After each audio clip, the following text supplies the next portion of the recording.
This project is for this biggest fixture in the shop. This is our cutting machine where we have one circular saw that would do the rip cut, that cut on the plywood along the grain, and on one end over here we have another circular saw that would do the cross cut to cut the plywood to the length that we need. Now the whole thing is a metal structure, so it's quite heavy. That's why we needed to build some more leg support somewhere down at the bottom to be attached to the frame, somewhere down here on that area.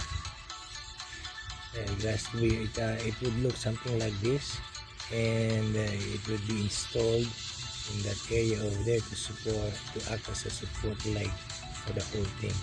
So the first thing we do is to cut a piece of pipe about 1 inch in diameter and 8 inches long, and another piece of angle bar to act as a mount on one end, and the lag screw and lug nut on one end to act as the adjustable leg.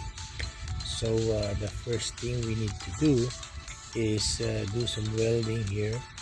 We have to weld together this washer and the nut that would go inside that pipe. So it has to be together, the washer and the nut that would hold the lag screw. Okay, be careful, it's quite hot, but I want to show you. We can manage. Okay, now so when it get welded together, it'll look like this. The washer and the nut welded together, and then these two pieces here welded together will go on one end of the pipe to hold the screw lag to act as an adjustable leg. There you go. The screw, the lag screw will have to go on that end over there. So we needed to weld that washer and nut inside that pipe onto that pipe, and when it's done, it'll look something like this. Okay, we have that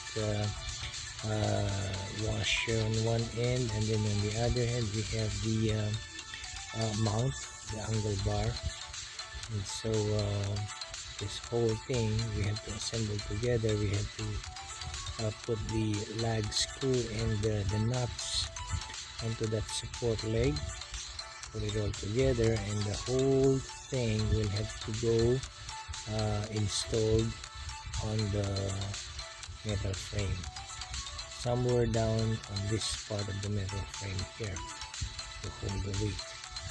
So we need to make 4 or 3 more of this thing here, the support leg. There's this last thing we need to do. We have to turn the lag screw, adjust it all the way down to the to touch the ground, and then tighten it up. So there you go, that will be strong enough, and there's the adjustable leg. Job well done.